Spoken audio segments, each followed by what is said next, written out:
Was Hell yeah. Yeah. like whoa. no, I What did Wang Spoonman. anyways. I'm leaving. Game of Thrones, Shut Up Chad. Butterfly knives of sunglasses. Pulled up Ferrari sunglasses. And that sorcerer's name was Janet Jackson. This is weird. I don't get it. Broadcasting live from inside the Power Band, which is located deep in the depths below San Francisco's Chinatown. This is The Blah. In this episode, everybody dies. I'm your host, the Mulverine, along with Jarhigo Hey, all. and C-Lab Forever. What's up? Welcome to the podcast, folks. This week we're talking about the 80s classic, not classic, Big Trouble in Little China. And this would be one of the 4 films that were a collaboration between John Carpenter and Kurt Russell. And I'm excited to do this movie. I know Jarhigo is. This is a very special episode as we have finally reached episode number 50. I'm pretty stoked about that. Hell yeah. Hey, yeah. So where do we want to fly to first, folks? Benny, tell me all about how many times you watched this as a child. Yes, let's start there. I have no idea how many times I've seen this movie. I've actually seen it more as an adult. Oh yeah? I don't think I really got it the first time I saw it. That's fair. I just thought it was really weird, and then later on I just kind of developed. You're just sort of wowed by all the eye candy? Yeah, and I just thought the story was weird, and I still think the story is weird. But And it is. Yeah, fair enough. So what was the go, though? Like, you probably saw it, like on VHS or something? Or did you guys see it in the theater and then just it disappeared for a while, or what? No theater viewing. No, I definitely didn't see it in the theater. I'm not really sure where I first saw it. Probably on VHS. Yeah. Yeah. That is my guess. I think maybe like one of my older brothers or something rented it, and that might have been my first actual viewing of this. And then I'm pretty sure later on, as it is now, it was on HBO or something along those lines. And Of course. And that is probably where I saw it, HBO or VHS, yeah. It does seem like the perfect kind of movie to have introduced from an older sibling or something like that. I don't think I think it was their first time too. So, yeah, it was just, you know how it was. Like back in the day, you just fucking, it's like a new VHS cassette came out like every other week or something, you know? So it's like you walk around in the fucking store and like you either find something that's been there that you missed or, you know, something just popped in and, you know, I mean, we'd watch anything those days. It wasn't like, you know, months and months of like anticipation of a movie coming out like it is now. It was just sort of like, oh, fuck, there's this movie here, you know? So I don't think it wasn't like they had seen it either. It was just completely random. Well, back then, too, Ben, you know, movies came out at like a glacial pace, and they stayed in the theaters forever. You know, like movies would stay in the theater for months and months and months. Like now, when a movie just starts tanking, they get it out of the theaters and they push it so hard on streaming and, you know, services like Amazon and Vudu where you can buy them to try to make up the loss. Yeah, back in the day, it was like you didn't even after having, you know, a VHS player and stuff, I didn't even really think about that. Like I was just like, I'll watch that again sometime, you know? Yeah, the video rental store days are long gone. It was such an interesting epoch of kind of cinema nerdery. In a way, it kind of gave birth to the cult classic abilities, really. You mean the video stores did? Yeah, being able to go and rent stuff like this one, like many other great movies, failed in the theaters but did really well on VHS. Well, it's like we talked about in Chronicles of Riddick. When they released the director's cut, I think 1.5 million copies sold like in the first week on a movie that didn't do very well. So clearly there was some people that dug it. Yeah, for sure. Like you, Benny, I can't remember at all when I saw this. Probably on HBO, but similarly, I think it went over my head as a youth, but as an adult, it's hilarious. Yeah, I don't think I understood that it was supposed to be funny. Right. The first time I saw it, you know, so it's just like, this is weird. Like, why are they acting that way? It's weird. What's that thing with all the eyeballs on it? This is weird. I don't get it. Yeah, I didn't think it was supposed to be funny either. I just was sort of wowed by all the martial arts and all the lights and the sorcery and the special effects, and was like, oh my God, I got to watch that. You know, I didn't really care what the movie was about. And I think now, like you said, Ben, I have a deeper understanding of it because I've watched it, I don't know, 3 or 4 times now, I think, since had this one on deck. And I had to watch it on DVD, which seems archaic at this point as well. Wow. Yeah, I know. That's all I had, and I couldn't. Holy. Well, it wasn't eligible for digital disc to digital on Vudu, and I certainly didn't want to buy another copy. But it was weird, man. It's amazing how quickly it changes. Like, you know, with streaming, you can just be like, oh, I'll just watch it on my phone. You know, and it's easier for me to do that as I'm running around like a madman doing all these different things. But for this, I had to actually plant my ass in a chair and sit and watch it. Old school. So some quick pedigree information about this movie. Everybody knows John Carpenter made this film starring Kurt Russell, Kim Cattrall, Dennis Dunn, James Hong, and Victor Wong. The budget was between 19 and 25. It only made 11 at the box, making it a failure, and then it went on to become a cult classic, as we already touched on.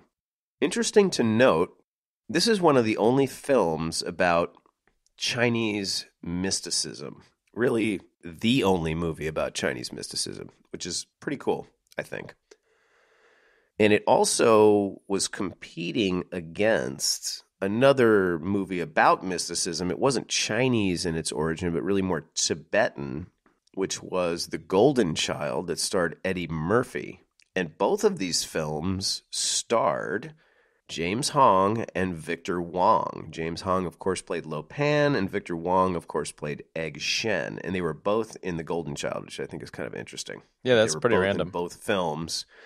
Yeah, and there was a bit of a competition. This is really more for the like a nugget section, but I'll say it now since I'm not allowed to talk in the nugget section. Is that these movies were, you know, sort of competing, and they were racing to get Big Trouble out before The Golden Child, and neither film did very well. But I think they're both great. I haven't seen Golden Child. You referenced that one last week, I think, Benny. Oh, yes, he did. What was the line from that one? I can't remember what the baddie's name was. Brother Numsy. Oh, that's right. But yeah. But I wish I could remember what the actual name was, because it's what makes Brother Nunzi funny. But do you want me to blow your mind and tell you what it is? Sure. Did you just Google it? No, I did not. Oh, you just know what it is off the top of your head. It's in the bowels of my nerdery, Ben. The name of the actor that played the main villain was Charles Dance, who's been in quite a few things. You'd recognize him in Game of Thrones, Shut Up, Chad. Robo Voice.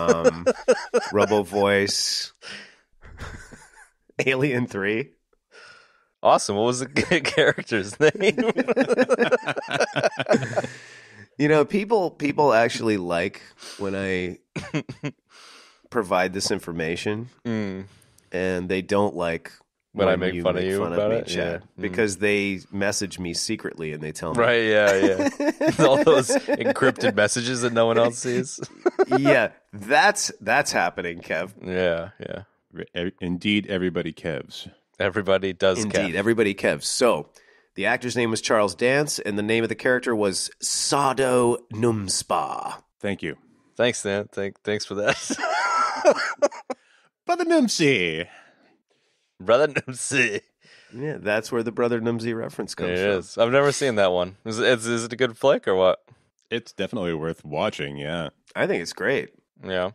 It was Eddie Murphy, dude, and Eddie Murphy's like just the king at the time, man. He was so funny, and Beverly Hills Cop and all that, and it was like, you know, another opportunity to see him, and it was about mysticism, and it was cool. Yeah, for sure. I want to like drop some shit talk and ask if we're going to talk about both movies in parallel, like we did with Wyatt Earp and Tombstone. But no. You know, you just cut out right there, and I'm so glad you did, so I didn't have to hear what you had to say. Fair enough. No, we're not going to talk about both movies. I just mentioned it that Victor Wong I'm just fucking with and you. James Hong were in both films. I mean, this is a show about nerd media, the internet, and sci-fi, and it's like every time I drop like these nerdy nuggets, you're always like, dude, you're such a dork. I shit all over it. Yeah, exactly. I'm like, This is a podcast about New England sarcasm, nerd media, the internet, and sci-fi. oh, I see how it is. Okay, it's like when we start to actually get nerdy, Chad's like, oh my god, you guys are nerds. I can't do this. Says the guy who has the nuggets section, which arguably might be the nerdiest section of the fucking show. So, yeah, Ben, don't forget the freaking algorithm spreadsheet that like defines all of his movies that nobody understands how it works because nobody can understand the inside of Chad's brain. True that. It's always the biggest assholes that point their finger outwards, though. So that's it's my job on this show. There you go. We need to make a T-shirt. Chad, biggest asshole. The EBD podcast on the front, on the breast pocket, very corporate because that's what we're like. And then on the back, Chad, biggest asshole. I'm down. I'll wear it. I'll wear it with pride. He's picking on the nerds, man. Anyways. So now that we're out of that cul-de-sac, Victor Wong, James Hong. Love them both. So it's definitely worth mentioning that they're in both films. And now we can move on. Thanks for the tidy wrap up. Shut up. I like I thought it was interesting that the opening scene was the studio forced them to add it in where he's sitting in front of the lawyer. That was news to me. Yes, I agree. I don't remember that scene actually. And I don't know. The lawyer, it was basically just Egg Shen going, "You leave Jack Burton alone." I love that part. Yeah, it was pretty good. I just love the character Egg Shen. Like, you leave Jack Burton alone. And then the little, he does the lightning between his hands, and that's how it always starts, small. Yes, that's right. That's right. The lightning in the hands made it more legit. You know what I mean? Like if it had just been him talking, it would have been stupid. But if it had just been him talking, it would have been so like every other movie of the era, and it was so rare that they actually show things like the lightning in a film like that up front, Yeah, exactly. To kind of whet your appetite. Like it sets the tone, I suppose. Yeah, definitely. Yeah, between that and cutting to Kurt Russell in the truck, like it's a pretty great opener. Well, that's the original opening, but apparently they did that to set up Kurt Russell as like having a more important role in the film. There's a lot of weird shit revolving around Kurt Russell in this, and like trying to make Kurt Russell more important because he's really kind of like the co-star. Really, I mean the he's the second banana, Ben. Yes, he is.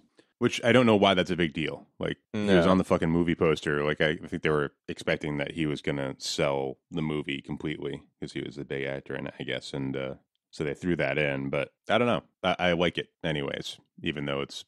Well, this is an interesting film, and that is a huge part of why it's an interesting film, is that whole dynamic, because Dennis Dunn really is the star of the film. He's the lead of the film, And he's fucking awesome, man. Yeah. Oh, he's totally awesome. And he's a totally awesome martial artist, and he's a good-looking guy, and like he wears a super cool jumpsuit for the end battle.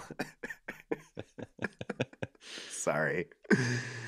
And, you got second banana Kurt Russell is really just like, he's such a bungling idiot, man, like shoots the ceiling and he gets knocked out for half the battle at the end. I mean, it's great. That was awesome. Would you go so far as to say, Benny, that it's a Robin and Batman movie? Whoa. I'm leaving.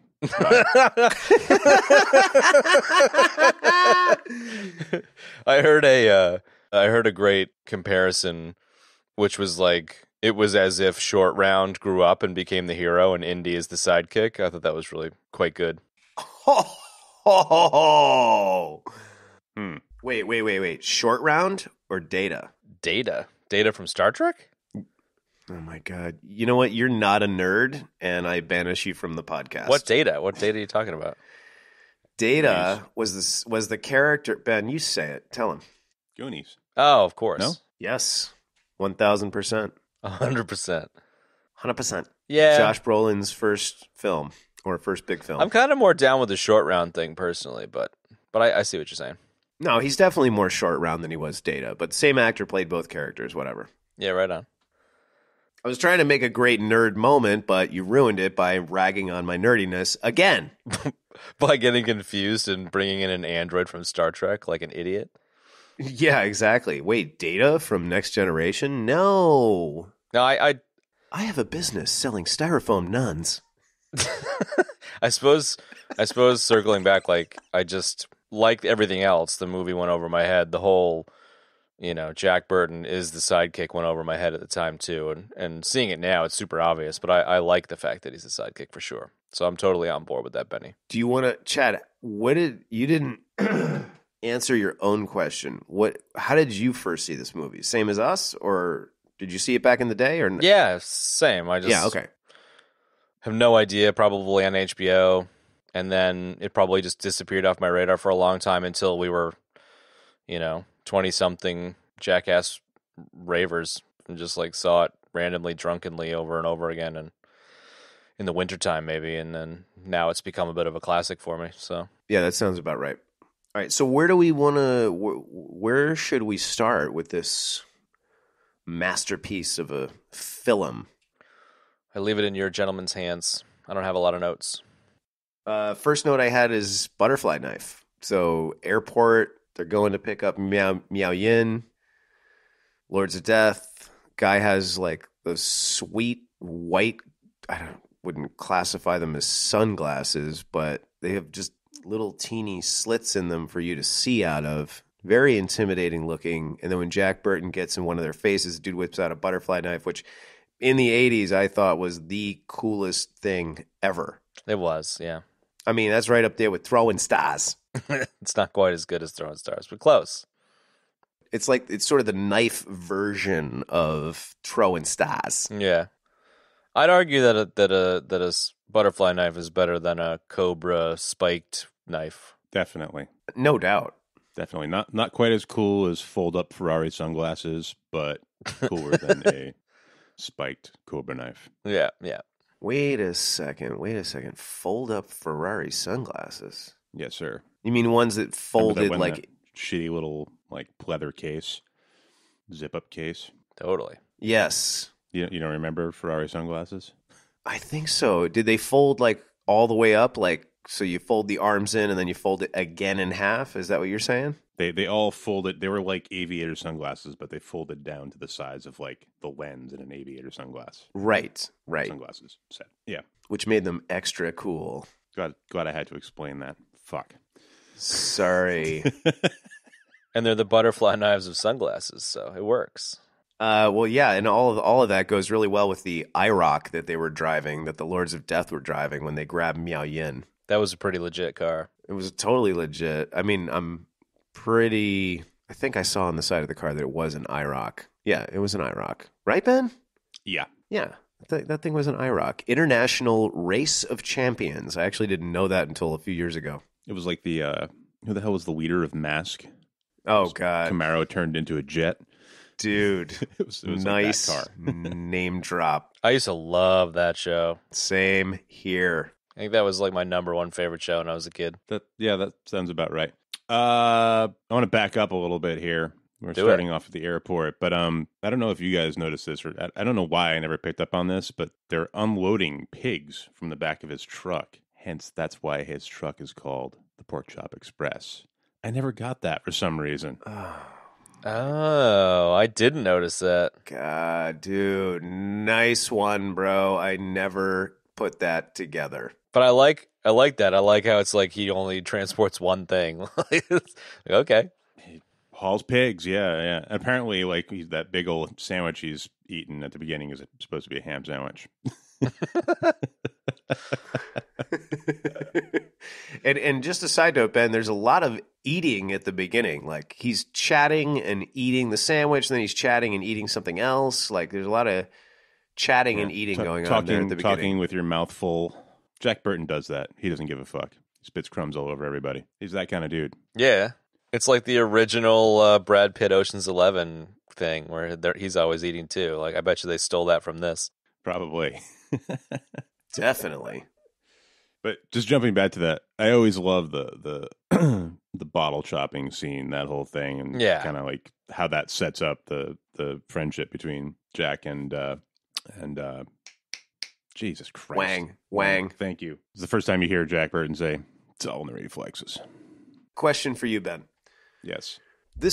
So you said it sets up the friendship, but it and by that you really mean that it establishes the friendship, because it's still somewhat vague how close they are, because even in the beginning you kind of get some dialogue that suggests that they're not good friends, and then other dialogue that suggests that Wang is literally Burton's best friend. Yeah, it's a little confusing, but you at least get the idea that they've met each other before from the scene. Right, exactly. Yeah. Yeah, I kind of got the acquaintance vibe, whether or not they were like bros or not, I don't know. Well, at the end, he was like, it further solidifies that they're tight. They've known each other forever, and like, he's kind of like, I'd do anything for you, man, or whatever, like. Well, I mean, after you shook the pillars of heaven. Dude. Nice. So yeah, I just wanted to jump back there really quick. I love I don't want to spaz out about every scene here, but you can. Starting at the airport seemed like a travesty there, because I love that whole exchange with the knife and the bottle. Yeah, definitely. That's a great scene. I'm glad we didn't skip it. Just the fact that he tries to chop it and it goes flying and he catches it is just, it's cool. Yeah, it's kind of like a foreshadowing the demise of Lopan. Yeah, and the ass kickery of Burton and Wang. Totally. Well, as far as gadgetry goes, that the one dude pulls out that like telescopic baton or whatever, and Jack Burton's like, "Where the fuck did you get that?" There's like some interesting weapons in this thing, including those weird like we'll get to this with the three storms, but I'm getting ahead of myself. But there's definitely some unique like hand-to-hand combat weapons in this movie. Well, I think that your first statement was even more accurate. There's just some interesting weapon choices in the film altogether. Yes, for sure. I guess the other thing worth mentioning about the airport scene is the introduction of Kim Cattrall's character. Oh, yes. And that little exchange, which is another zinger. Like the misunderstanding between Burton and Wang about like who they're talking about. Like Wang's going on about Miao Yen. And but like just before that, Jack Burton was asking about what the hell is the character's name, please? Gracie Law. Yeah, he's asking about Gracie Law, and Wang tells him, and then like Wang keeps going on about Miao Yen, and he's like, I keep wanting to say Miao Yen. Meow, I like Miao it. Yen. He's going on about how she has green eyes. Like, how can you tell from here? I love that whole thing. And just a note about the baton, Ben. Again, another like really cool weapon that I had definitely never seen before. So like when that guy like clicked the button and it extended out, I was like, oh my God. I want one. It's amazing, Yeah, I want one, exactly. It needs to go in my collection with my butterfly knife, my throwing stars, and my Cobra spiked handled death knife. So you can go and like cut branches in the woods. Yeah, exactly. So I can go carve a big stick. The bigger stick. We need to partner with like one of those knife making companies and have our first official merch be like the Everybody Dies like knife and hand-to-hand combat weapon collection. But it's like 15 items. It's not just one thing. Yeah, exactly. It's like it comes in like a case that you hang on your wall. And Totally. costs like $10,000. Yeah. Yeah, it should be like everything wrapped into one, a la the Homer car from The Simpsons, how they just try to like shoehorn everything he suggested into one car and it just looks like a horrible piece of shit. So like the knife has to be like gigantic with like a spiked knuckle situation, and then some sort of throwing stars are like built into the knife that you can remove and use. And you know what I mean? Then there's like a baton inside the handle and you take the baton out and you can extend it like that kind of crap. And the whole thing is in like a giant like mechanical dresser that's got red velvet and stuff. Yeah. Right. And then then you have to add in like the case with the velvet that you hang on your wall. Yeah, exactly. Like the whole thing. It's all part of the thing. I'll put it on the list, Benny. That's definitely happening. I got an engineer who's ready to go. I got a whole team of people that's just going to jump right on it. Maybe we can get Alan Tudyk's character from Curb Your Enthusiasm to invent that alongside the Latte Larry cup. Totally. Oh, man. Love Alan Tudyk.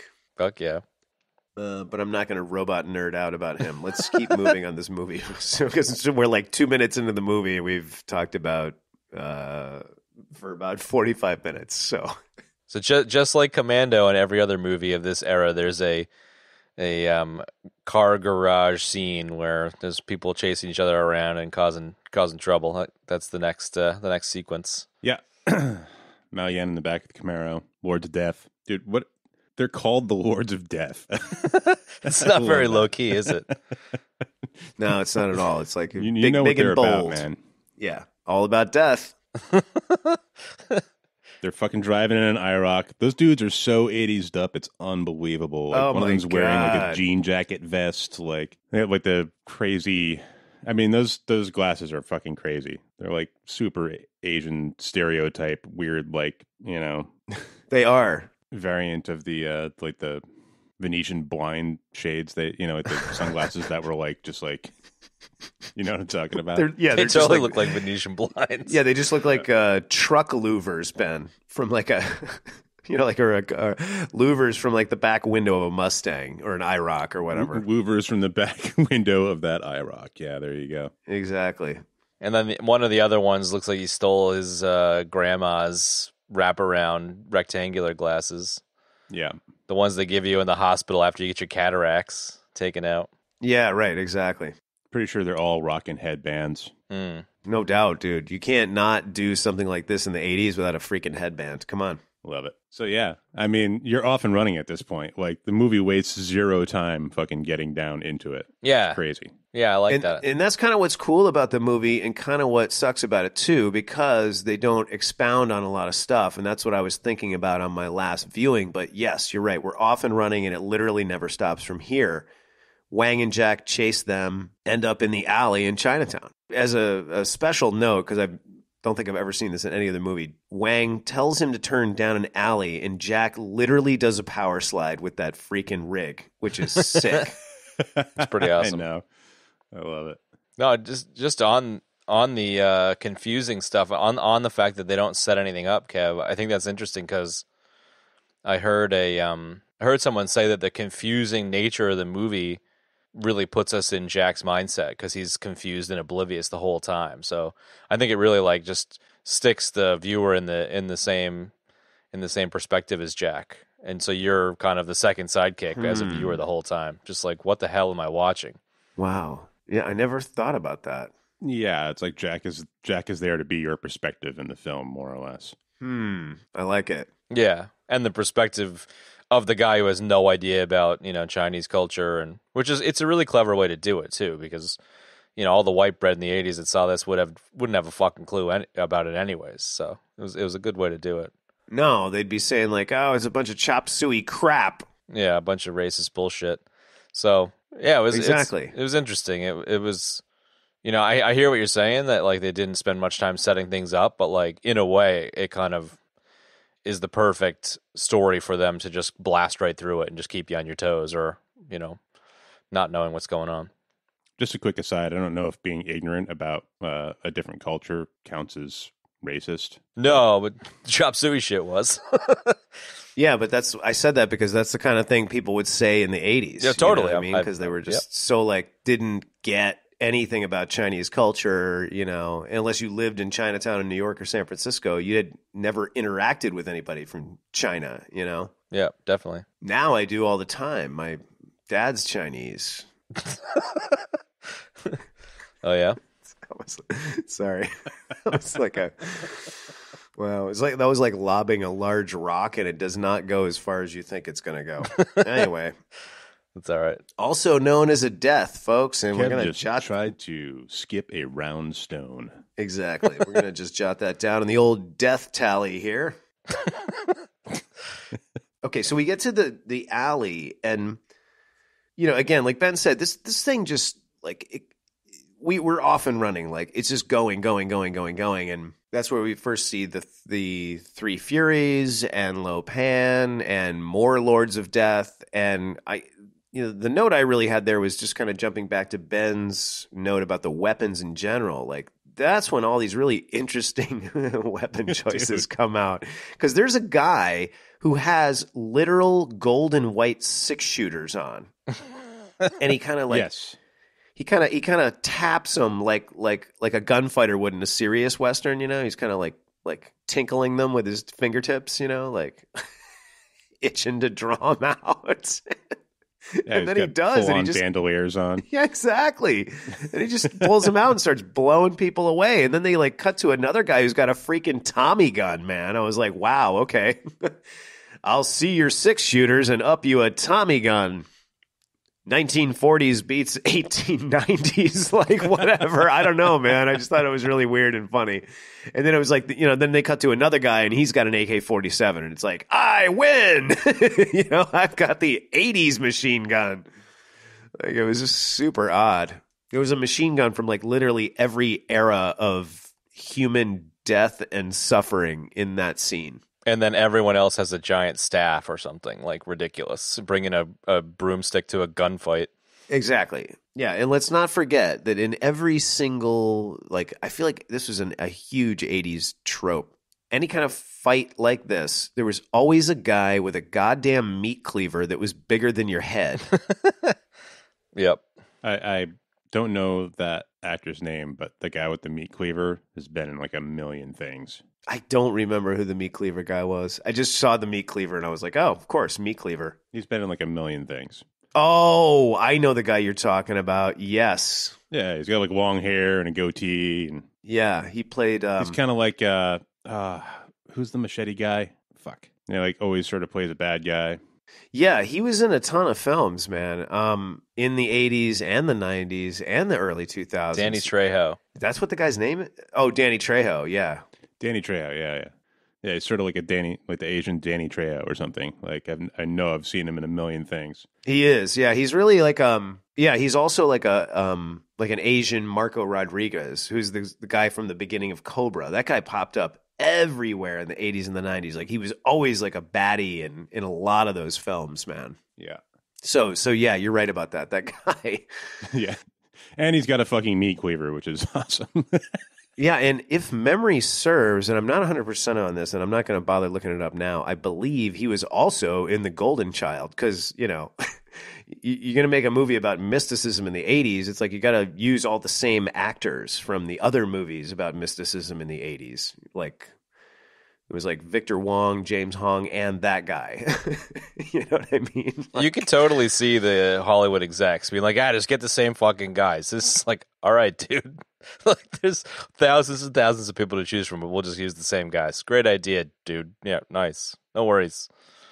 It's so Hollywood. Yeah. It's like Hollywood. It's like Hollywood had like 15 Asian actors they were pulling from. Yeah, it's a perfect like encapsulation of that era. I love it. It works perfectly in a way. Yeah, they kept them all in a room. It's like so terrible, man. I think the other note I had from the fight was like there's just so many great sour fight faces. Oh, hell yeah. That whole sequence, man. I mean, just, go watch the whole fight scene a couple of times. It's like there's just so many great fight faces. Yeah, that whole thing is excellent. I love that there's even dudes using like like the pallbearers like pull the side the batons off the. They're not batons, but like they're using these baton-like things to like carry the coffin, and they like pull them off, and they're using those as like staffs. It's fucking great. Oh yeah, they were like bow staffs. Totally. Yeah, I love the good guys. They have that like hand signal thing that they do whenever like it's like they're all like keeping count, like you know what I'm talking about. Like they're all like keep like as they're fighting, like and they take a guy down, they like look at each other and they do that like that's the Chang Sing. The Chang Sing, I don't know what it is, like a gang symbol or like symbol of the good guys or whatever. But yeah, you're right. They do it in the elevator later as well. Yeah. Yeah, I always love that. I tried to get that going for a while. Didn't necessarily work out. Didn't stick. Ben was trying to get that. He was trying to get that going as like a social thing. It didn't quite take off. I was going around doing that to people, and they weren't doing it back. But hey, what the hell? I love Give it. a try. I want to go back in time and do it. I want to just go back in time with Chad and go find the young Ben so we can do that gang sign, and he can just like his mind will be blown. I wasn't that young. It was like I was in my 30s. Sorry, he was in his 30s. No. I meant as an adult. Anyways, I love it. I'll start doing it now, Benny. Better late than never. Enter the three storms. Talk about fucking bizarre weapons. Holy shit. Oh, yes. Well, like the weird tiger back scratchers. Yeah. You got Rain, who for some reason is carrying like metal Terminator hands on sticks. Lightning is apparently just spinning like metal spoons on his hands. I don't know what the fuck those things were, but they just looked like and why he even needed them, Ben. Yes. Right, yeah. Why does the dude that shoots lightning need these like spinning things? Anyway, awesome. There's a deleted scene where he plays those spoons. Spoonman, come together. Oh fuck! Hang on, I'm writing down the Ben's Big Trouble in Little China hand signal back scratcher as a something we need to make for merch.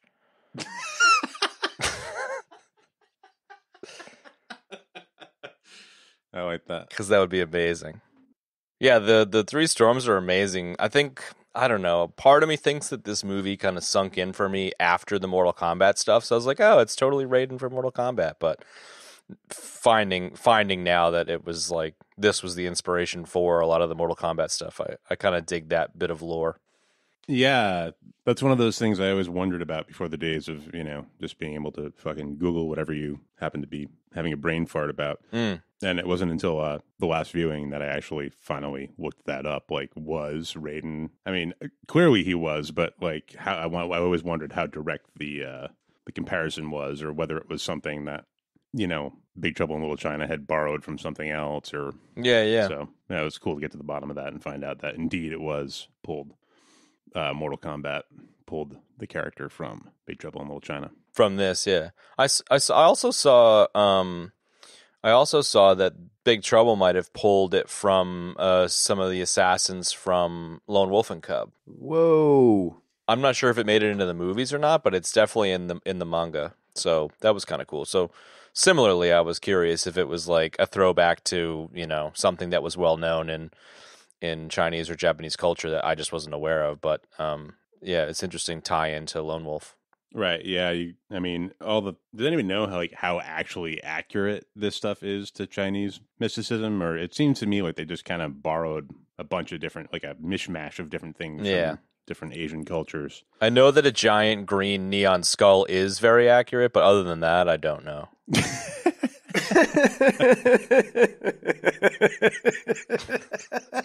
With an escalator coming out of it. It was indeed an ancient Chinese sorcerer that came up with the idea of neon and the escalator. And escalators, yeah. The first mall actually was adjacent to the Great Wall of China. Yeah. And that sorcerer's name was Janet Jackson. Awesome. Is that a sly reference to the fact that Janet Jackson did a video on the set of Big Trouble in Little China afterwards? Yes. Pretty much, yeah. Yeah, cool. Sorry. I love it. Yeah. That sorcerer's name was Janet Jackson, the Almighty. I like how your sly and clever joke I had to over-explain and ruin. Thanks, man. You're welcome. I love that. I love when I do it. I love it even more when you do it. Totally. There's my death. Thank you, Ben. Perfectly timely. I'm just going to jot that down, the old death tally here. Chad, Janet Jackson as a wizard. You mean Janet Jackson as the Wiz? Whoa, wait a minute. There's some Inception right there, dude. We are so so not on point today. It's all right. We were getting there. We're warming up finally. Yeah, we're getting there. Yeah, it only took an hour and 20 minutes. I think so. Ben was explaining how malls and escalators were invented in China. Sorry. And neon.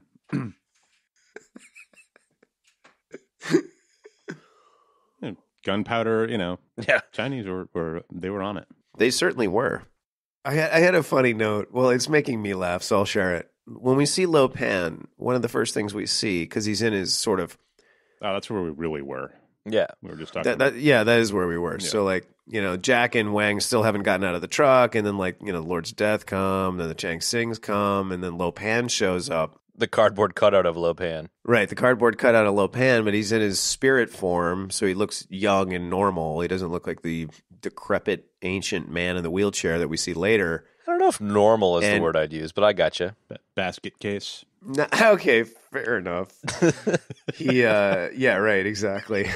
But he's got the first thing that jumped out at me was the long pinky fingernails, and I wrote in my notes. Oh, it's a sweet Coke nail. I wrote pinky nail long for Coke and Legos.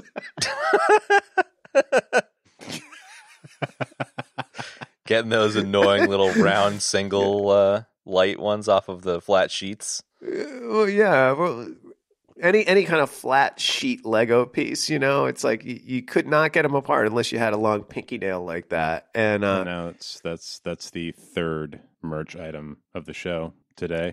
It's what, the pinky nails? Well, the Big Trouble in Action Lego playset with included Coke/Lego nail. Whoa, Yeah. Dude, that is actually a really sick idea. A Big Trouble in Little China Lego playset? Fuck yeah. Oh my God. Speaking of which, cul-de-sacs, did you guys see that Stranger Things Lego set that they put together? No. Dude, it's like the fucking most amazing thing ever. It's like a Lego diorama of Joyce's house, and then you flip it upside down, and there's another house underneath that's got like, the upside down and stuff. It's so sick. What? That is awesome. That is sweet. I'll send you the photo now and make it the show art.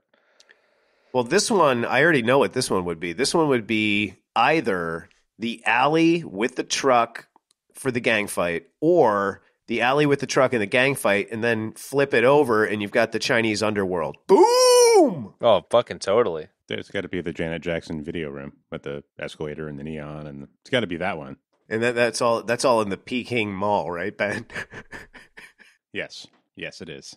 So yeah, you got your pinky nail for Coke and Legos, and just the imagery of Lo Pan sitting in his office or one of those weird rooms in his little fortress there in that garb with a giant pile of Legos next to a giant pile of Coke.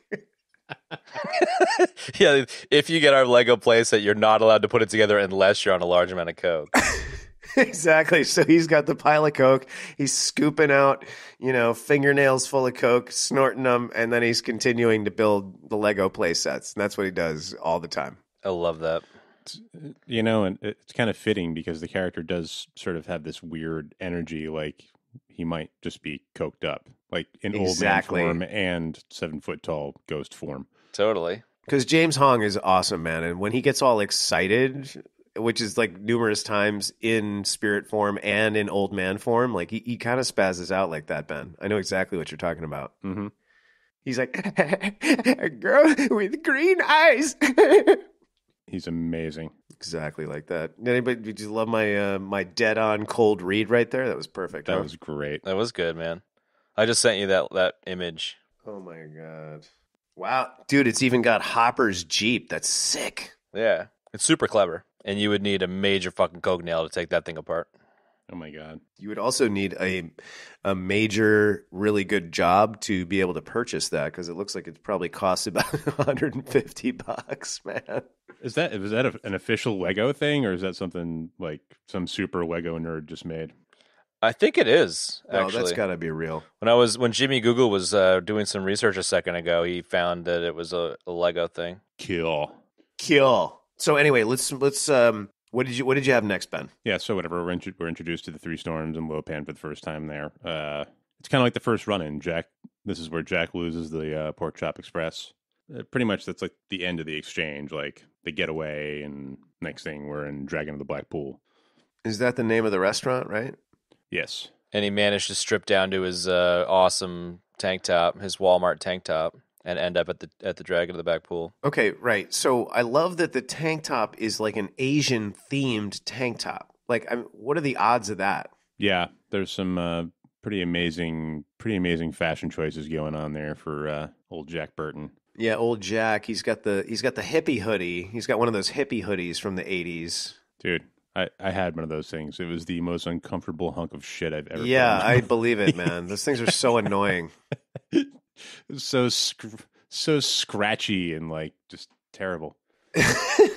So shitty, and like, you know, most people that wore them like stunk of patchouli. It was like the thing came with a bottle of patchouli, man, like a little vial of patchouli for you to dump all over it. That and his sweet moccasins, man. He had those awesome weird Indian looking boot moccasin things with his jeans completely tucked into them. Yes. Yeah, legit. Yeah, I've seen. This is one place where I had a mismatch in my memory because I remember seeing people wearing moccasin, like high top moccasins like that, but they had like a fringe top on them and they were all like suede. So I always thought they were those, but I realized in this movie that they side lace and they're a little more like high tech looking. They don't have fringes or anything on them. Well, he's also got that cool sort of hidden spot for his knife in the boot. Yeah, man. Come to find out, you can buy those things. People make them on Etsy. Oh, of course they make them on Etsy. That's pretty awesome. They probably still make those patchouli hoodies, hippie hoodies on Etsy as well. Probably for your Jack Burton cosplay needs. That's it. And in the Etsy listing, they say don't do seated squats with them because you just get stuck. I like that though. I like that the transition you just mentioned a second ago, Benny. They go from the first action kind of like holy shit moment street fight, kind of like Ninja Turtles-esque kind of street fight, and then they end up in the restaurant and just kind of have a bit of exposition. It dialed it back down a little bit and give you a minute to breathe. And then we get like some very, you know, super cliche intros to like the rest of the cast right there.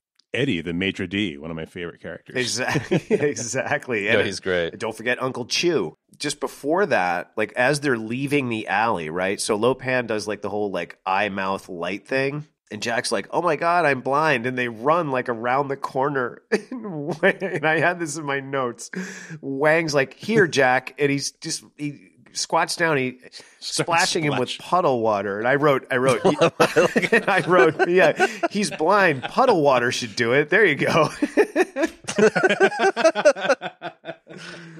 You know, it's kind of like, amazing. He's kind of like, Wang, I can't see. He's like, here, some puddle water. That should do it.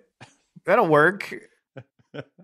And like, I'm sorry, dude, but for my money, you know, puddle water in Chinatown or any high density city like that, I don't want that. San Francisco at large, yeah. Exactly. Oh, dude, if you get a face full of puddle water in San Francisco these days, you'd get chlamydia. Dude. That's what I'm saying, dude. Like, at least pink eye. Yeah, definitely pink eye. Exactly. Yeah, Jack's like, yeah, it's working. Oh yeah, that's so much better, Wang. Thanks. There's some great Jack Burton here. He's like on the phone with presumably the insurance company. He's like, I want to report a stolen vehicle, and at first I don't want to hear "Act of God." It's the exact same time like Uncle Chew is talking about like the Chinese mysticism or whatever, and like, you know, like Jack is like half talking on the phone, half talking to them at the same time with just the usual Jack Burton like verbal diarrhea stuff. Yes, verbal diarrhea. Exactly. The best way to describe him. He never stops being a dope in this movie. But he's the lovable dope, but he does it so well. So much different than Snake Plissken. Arguably a much superior character, in my opinion. Yeah, but that's just because they didn't explore Snake's tour of duty in the Ukraine, Benny. Come on. Don't forget Venezuela. Yeah, right. No, you're right, man. He's definitely, I don't know, more lovable in this one. Yeah, he's like, I don't know, actually has a personality, I think. Yeah. Snake is just kind of, you know, on purpose vague. What about Escape from L.A. or whatever? Is that Carpenter too? Yes, but that's like Carpenter in the 90s. That movie never should have been made. Fair enough. Yeah.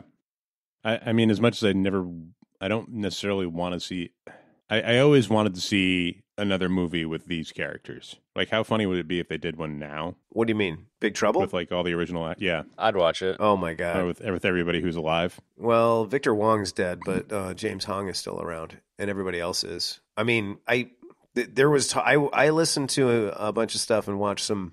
Looked at a few articles, and there has been talk of doing some sort of contemporary Big Trouble in Little China, either sequel or remake or something like that.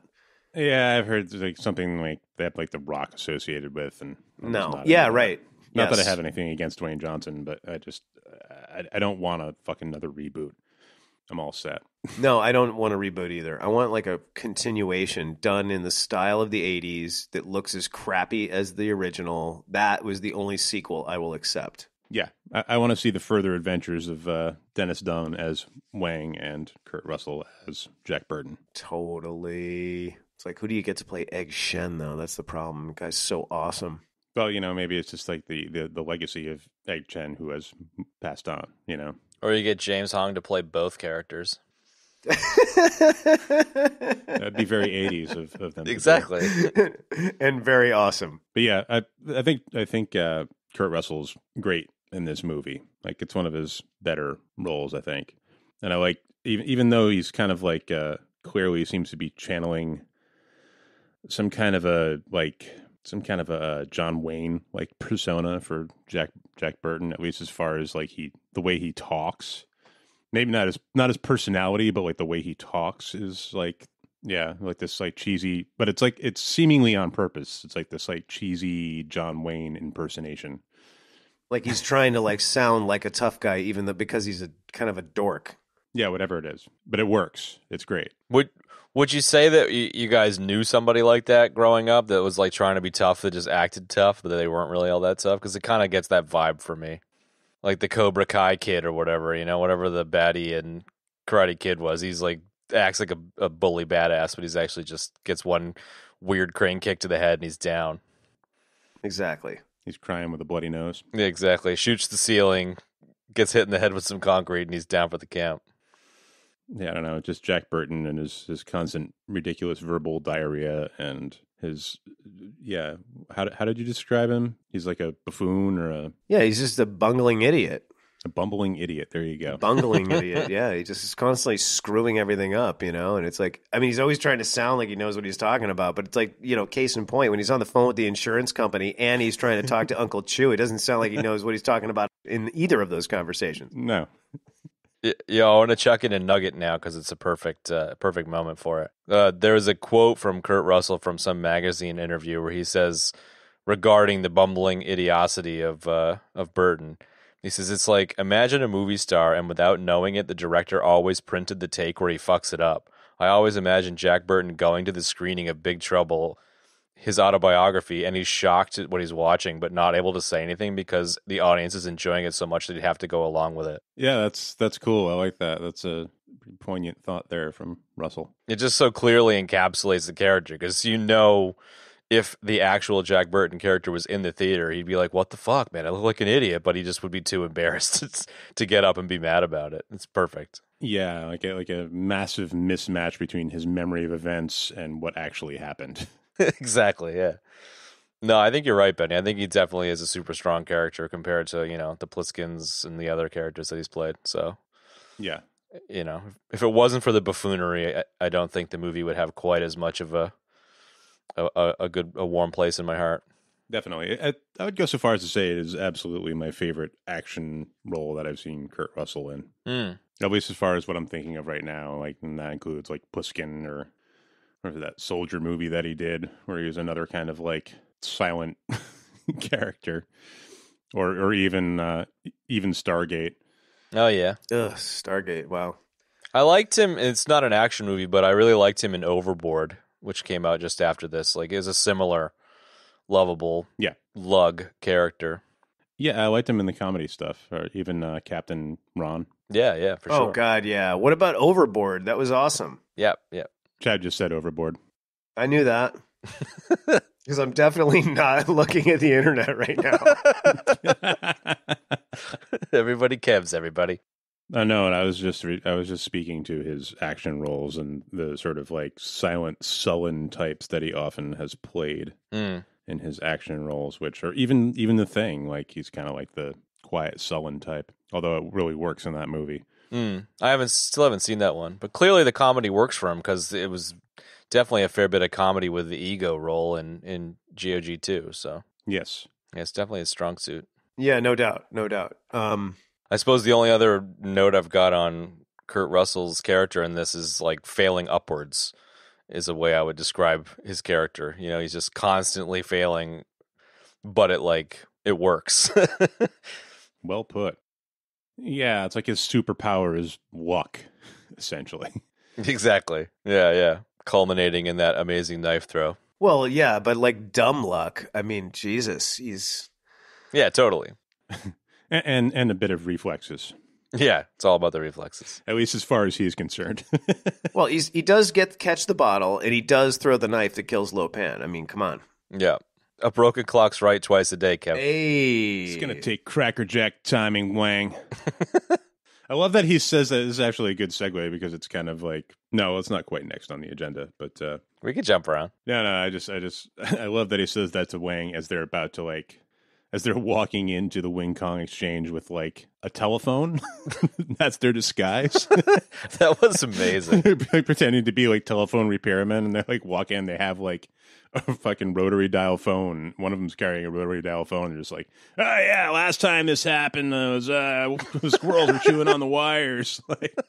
They just like walk right by these guys. What's cool about this movie is that we could actually redo this movie as a so bad it's good, and it would totally work in a totally on that level as well. And we could make fun of it for like hours because there's so many stupid things in it like that, you know? That's what's so good about it. It plays on all those levels. Yeah, definitely. Well, same again, just to kind of circle back to the spot we were actually at, another kind of crackerjack timing thing was when Jack shows up with the nerd glasses and the nerd suit to the brothel, and he's just like, yes, I like them, young and green eyes. And you're just like, creepy, weird, silly. He practically should have had a rotary phone with him that time, too. It's just like, all right, guy.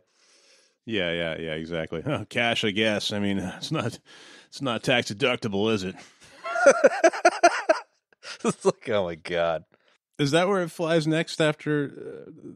they're like kind of recovering in the Dragon of the Black Pool. Is like they, yeah. That is where it goes next because they what's her face shows up and says that they'd heard some girl was sold to the White Tiger or whatever. Right? That's the Gracie Law shows up, and then what's her name? Kate Burton shows up, the journalist, and then Margot.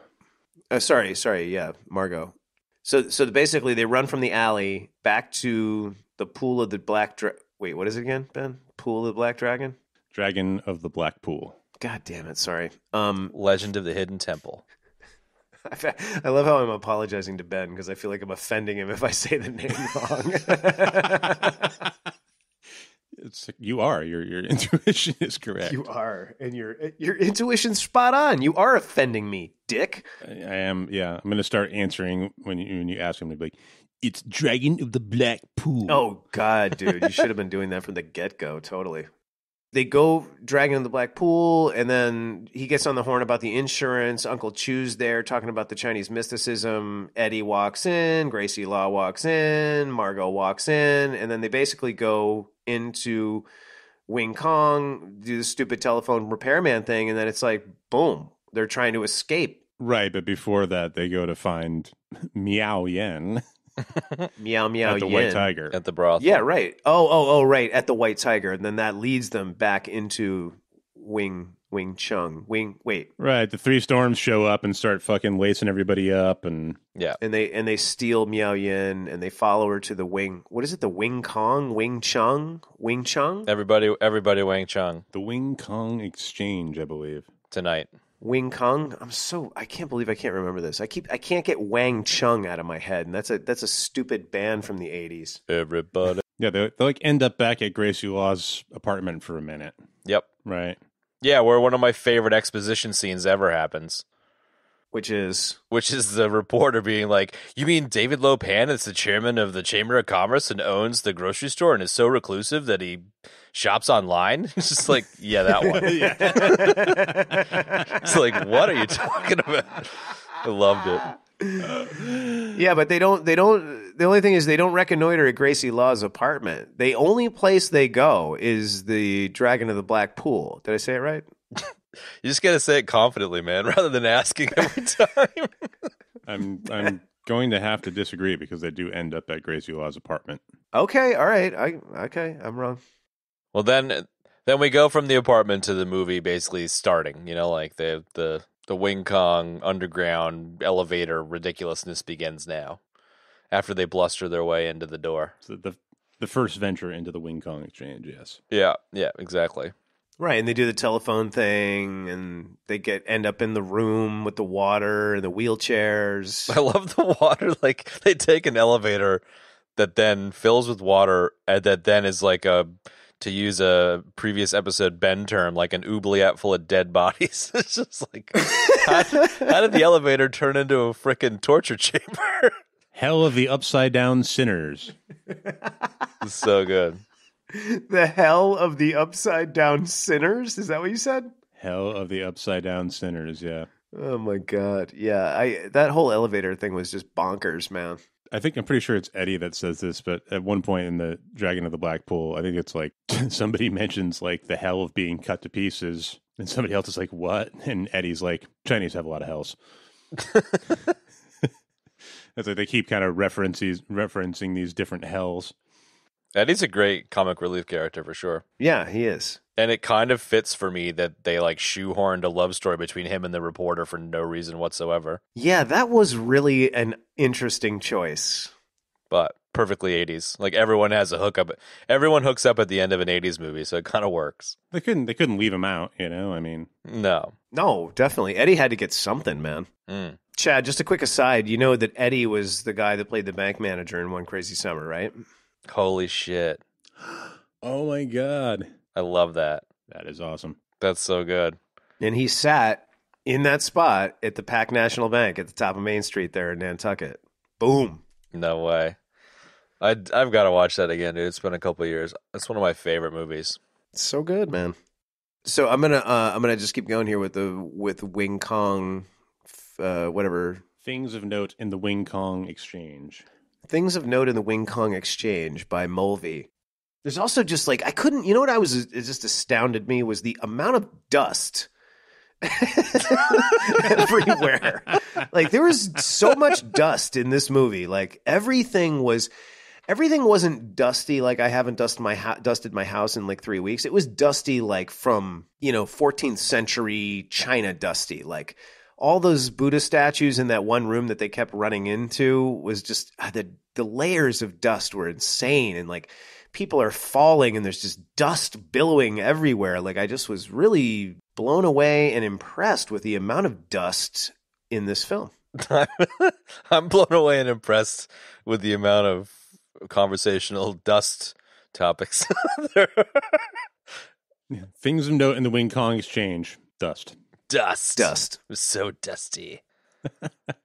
Another thing of nothing about the interrogation scene or the first their actual meeting with 100-year-old basket case David Lopan or no. You know how my brain wheelchair works. rolling backwards down the hall or none of that stuff, or the fact that like Eddie and Margot and Gracie Law actually went in after them because they were taking too long, right? And themselves got captured and put in cages, like, chicken coop type cages. Yeah. Let's talk about that because I love that Wang has a double barrel shotgun and he's holding Jack hostage and he's like yelling at them to let them in. Like, how the fuck is that working? Yeah. What was up with that, man? And he's really laying it on. Like, I mean, like David Dunn is like really, he's committed about 123% in that particular scene in terms of like, how he's delivering the lines. He's like really screaming, "I'll do it! I'll blow his head off!" Oh man! And then I love that the lady guards like just don't buy it at all. Like they just they just go right after him. Like there's some great fight scenes there. It's like a great exchange. Oh, there's some great fight scenes in this movie, but yeah, that whole scene. I'm so glad you brought that up. That is so bizarre, Ben. Like, how on earth? What? Because he's Asian, so they're gonna like assume that he's a Lord of Death, or he possibly is like Lopan's, Batman or something. And I don't know. It was like it must have been Jack Burton's idea. Like it was too bungling of an idea to not be Jack Burton's. Right, exactly. What was that? What do they say in the Thor movies where Thor and Loki pretend it's like, oh, he's hurt, because somebody help us, and then they come over and it's the same idea. You know what I'm talking about? Am I dead again? Which movie was it? You definitely died. I don't know what you're talking. No, it's like I think it might have been it wasn't in Ragnarok, but it was like where Thor and Loki are teaming up, and then they're like, oh, they're like coming up in an elevator or to like a space dock, and he's like, let's do I'm hurt, and he's like, I hate I'm hurt. And they both come out, and he's like, help us, somebody, please, Loki's hurt. And then like the guys come running over, and they just punch them in the face. Yeah. I'm thoroughly fucking dead now. You're welcome. You know what? I have a foggy recollection of that for sure. I have no idea. Do you want me to tell you the story again? I'll tell you the whole thing a third time if it helps. I have absolutely no idea what you're talking about. Yeah, you know what? Why don't you do that? I think I'm much like Jack Burton with the puddle water. Yeah, I'm starting to get it. Just here, keep going. You'll get it. Yeah, go ahead.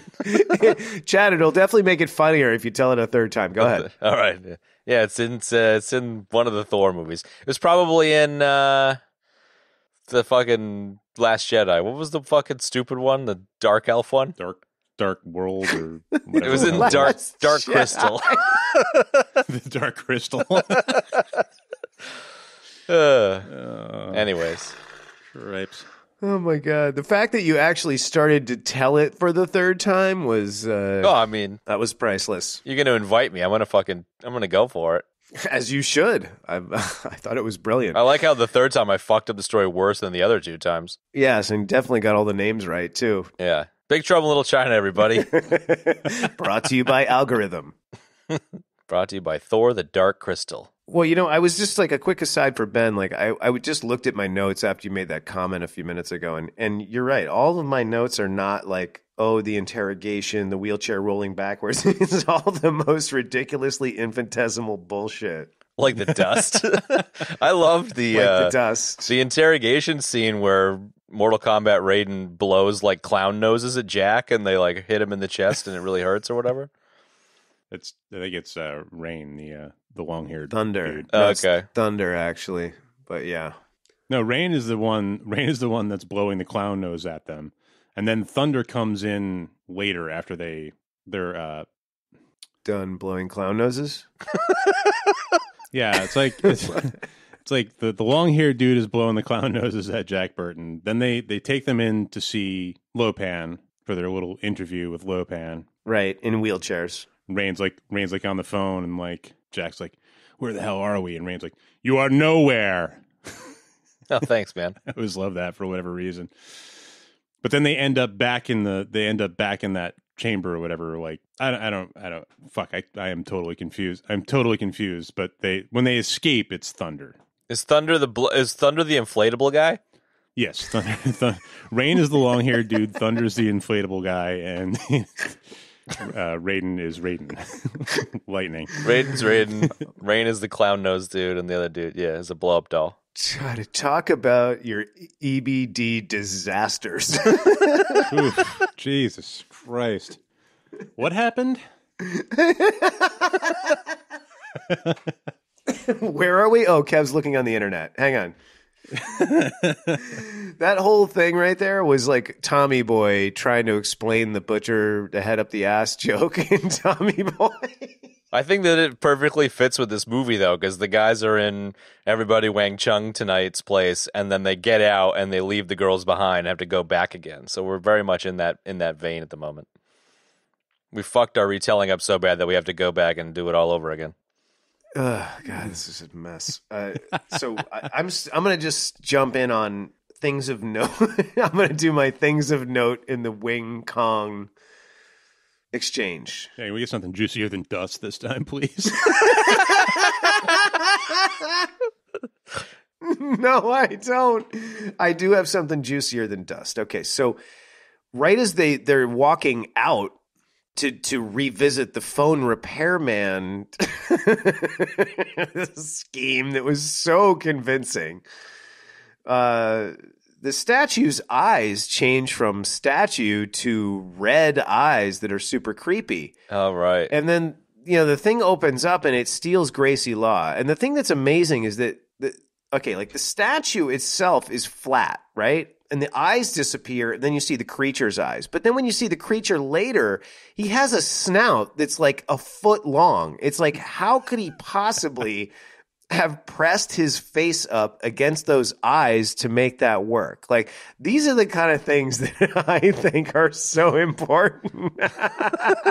It's slightly more interesting than dust. I like that. It's a good one. Okay. Yeah, it is. All right. And then when they finally get outside, all these guards come out of nowhere, right? So Jack's like, got the gun in their face, and he's like, go, go, go. And they go, and they run out, and they run into Egg Shen's bus.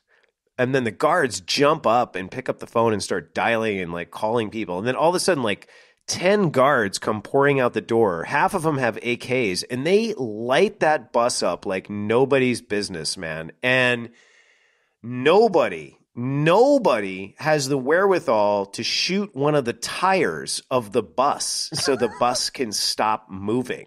Plot hole. Hello. That's it. Never watching that movie again, ever. Exactly. Yeah, it's the most unbelievable part of the whole movie. Everything else is so believable. There you have it, folks. Things of note in the Wing Kong exchange by Kev. I don't even want to finish this podcast. You just ruined the movie for me. Yep. Sorry, man. So, Harry Henderson with alopecia, with a foot-long snout, was a pretty random character. Wait, wouldn't alopecia mean that he was hairless?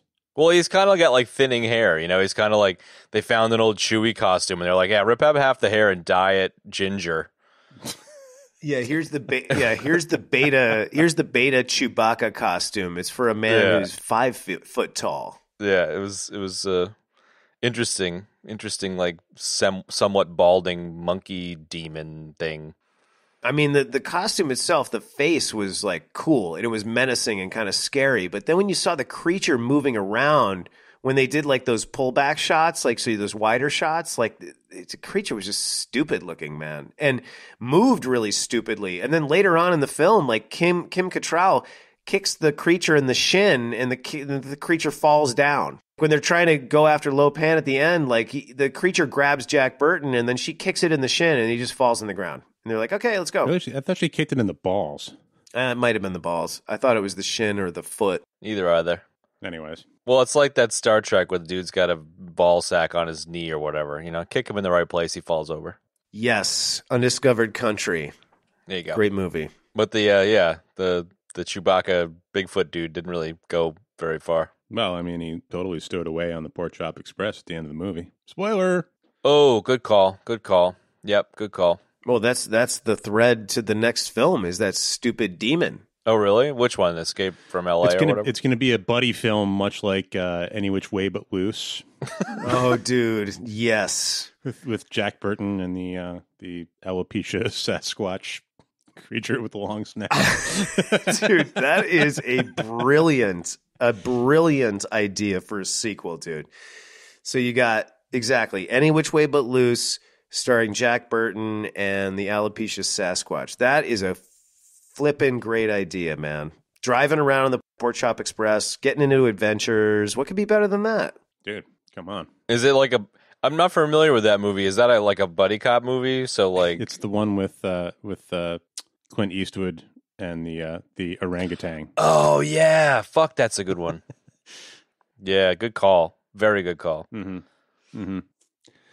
So that's it, folks. I'm on board with that. There's your sequel. What's the name of that sequel? That's the question. There's some time to chomp on that one. Any Which Way But Wang's? Any Which Way But Wang's? We'll open that one up to the audience. What do you guys think we should call that movie? If there's any of you still listening, please comment. What do you think the sequel should be? So Egg Chen rescues them in his tour bus, which is just, I love his tour bus. So great, dude.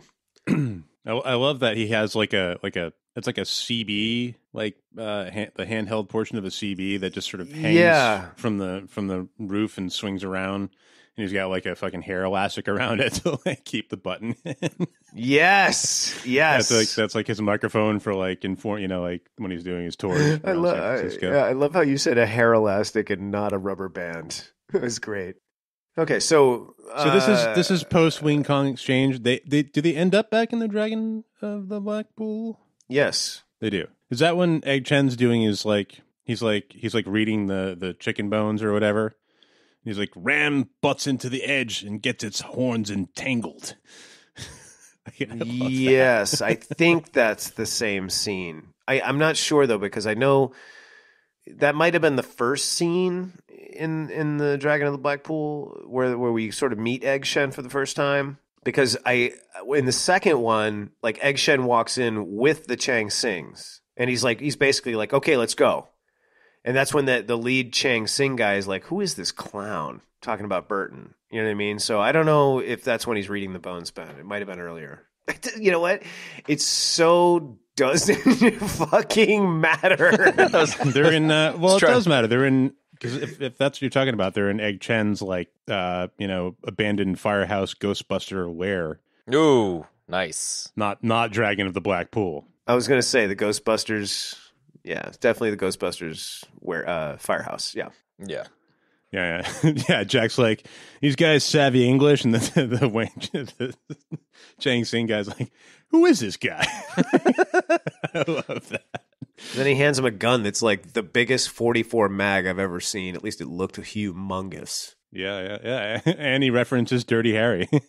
Totally. Considering that Clint Eastwood was supposed to play Jack's character. What?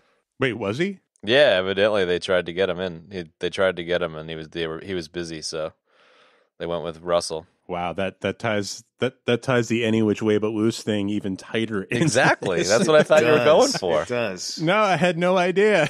No, I had no idea that either. So wait, you're telling me they tried to get Clint Eastwood to play Jack Burton?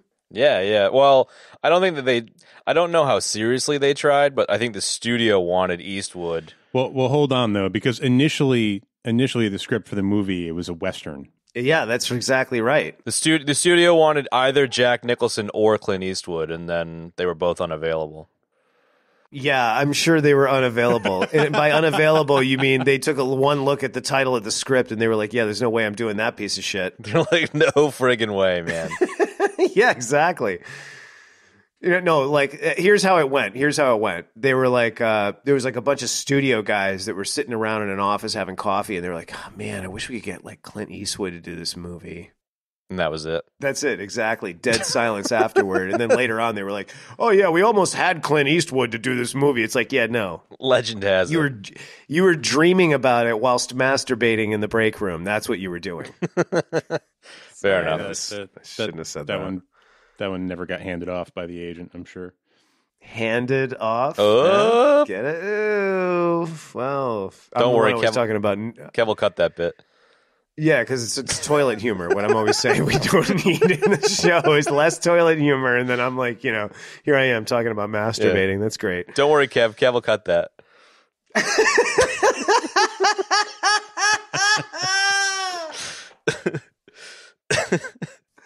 That was another death right there. But it won't make it into the show, though.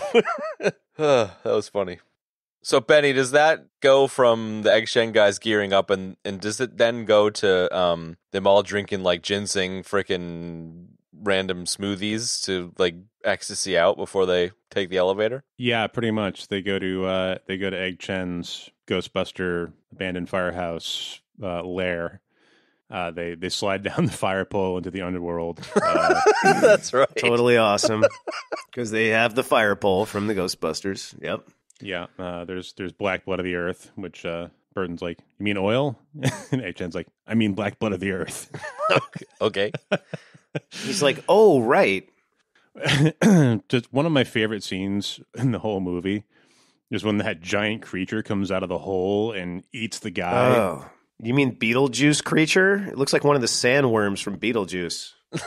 Yeah. Ish, exactly. a little bit. Ish, yeah. Kind of, I don't know. Anyways, but Egg Chen throws that thing at it, which explodes, and he's like, "You will come back no more." And Jack Burton's like, "What? What will come back no more?" Like, I just love that whole exchange. It's great. I mean, that's what's so. I mean, to actually talk about something worthwhile for a second, there's so that harkens back to what you were talking about before, Ben, about Burton just being such a bungling dope, and he just. And what one of you guys said about you're sort of your POV is sort of Jack, like you're Jack's sidekick, and he just not understanding what's going on. You know what I mean? Like, and to that effect, he plays that really well. You know what I mean? And it's funny too. Yeah. It's another one of those examples of him being a lens to the world. Yeah, and the great thing about that scene. Okay, so here I go. So. Right before he throws those things, what they actually are is like a bunch of black and white marbles that explode. Yeah, that explode. And he has to look at his hand. He has to look at shine the flashlight on his hand to make sure that he's got the right marbles first. Then he throws them. I was like, okay. Like you would think Egg Shen would just know. Egg Shen is not infallible. Okay, fair enough, dude. But he is rocking the 6 demon bag, dude. We'll get to that. And the sweet satchel. Well, Egg Shen has been waiting for this moment his entire life, more or less. This is it for him. And Ben, if you want to talk about a merch item that we should do, how about a 6 demon bag? Duh. How about like a 6 Segway bag or 6?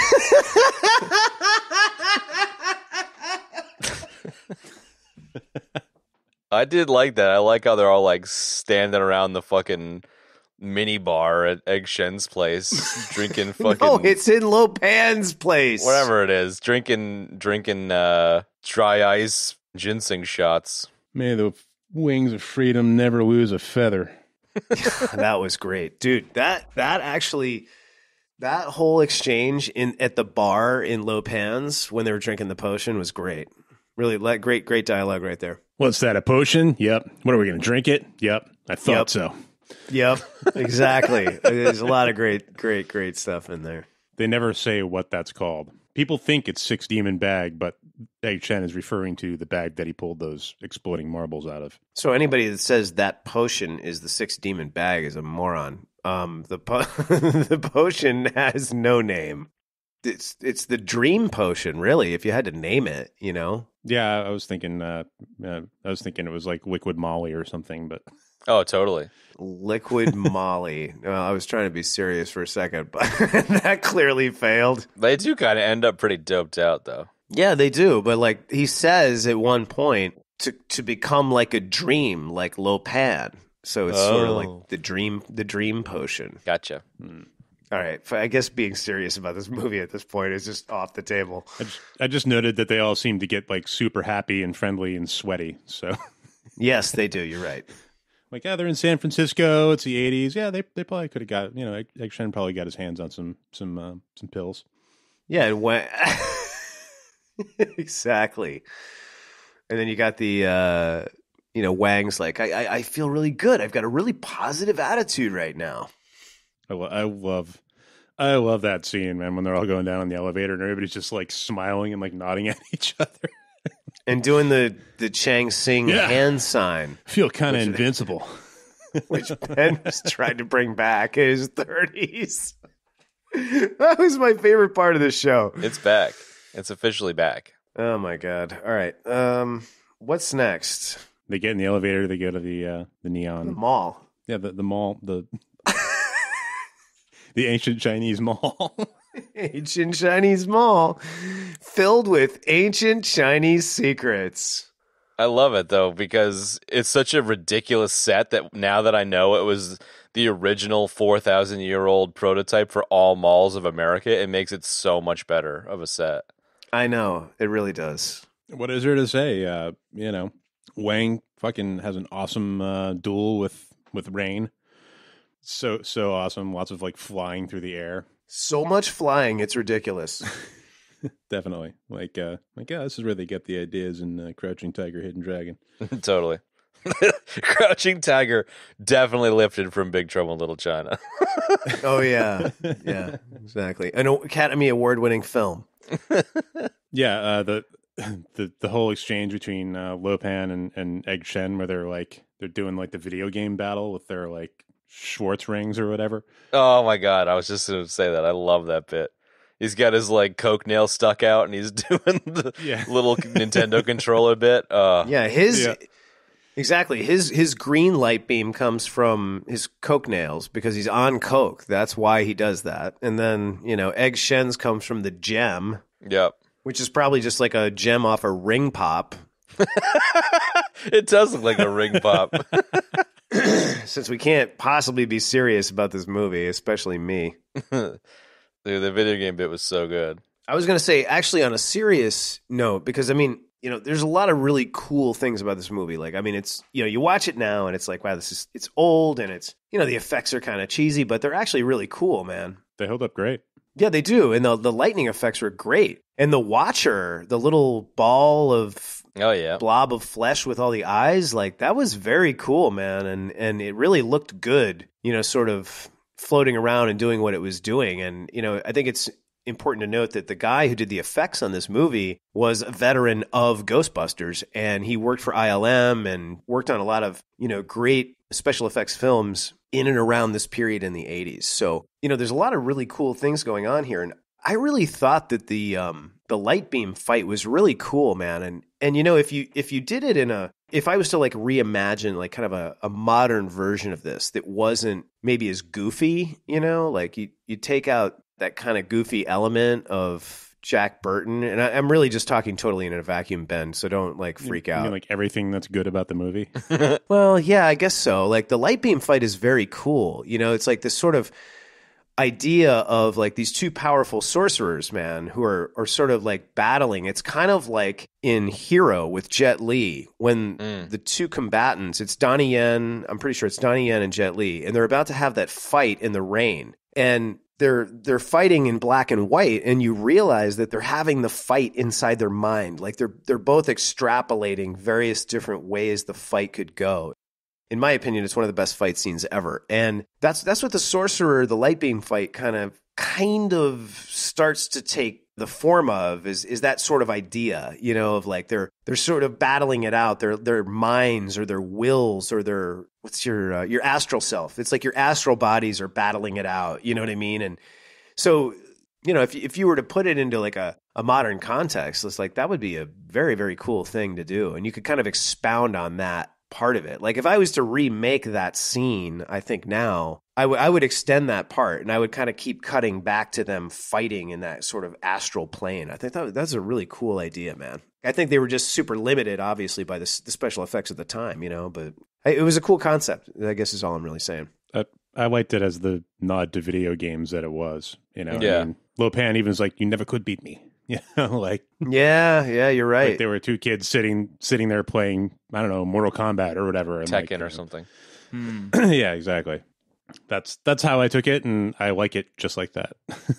Yeah. I think the other thing too that was really cool, like Egg Shen and his importance, I think is downplayed too much in the movie. Like they don't play up the fact that Egg Shen is such a powerful sorcerer. You don't really get that. And then there's a scene at the end in that part where the Watcher sees them all in the hallway and he projects it back to Lopan. And Lopan says out loud, Egg Shen is here.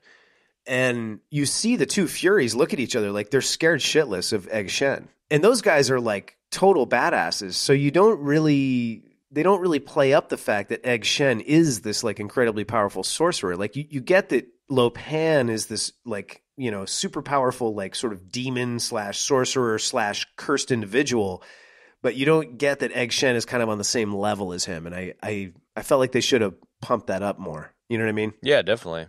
As you were talking about that, what came to mind was Gandalf and Saruman from Lord of the Rings. You've got Ooh, yeah. These kind of two wizards that are not as powerful as the crazy, godlike figures, and they're not as weak as the hobbits, but they're just like on a whole nother level. And I kind of got that vibe that they were kind of equals and they've been battling for thousands of years kind of thing. So yeah, it's an interesting point. Yeah, I think that I got two things. I got that sometimes they would allude to that the two of them were battling for thousands of years, and then sometimes they would allude to that they weren't. You know what I mean? Like it was too ambiguous. I didn't like that. I mean, I think, again, if I was to do a modern take on this and make it less humorous, I would definitely play up that part of it even more. The sort of the role of Egg Shen and the importance of Egg Shen. Mm. Yeah, I see what you're saying, but I don't know. That never bothered me, and I don't want to make a serious version of this movie.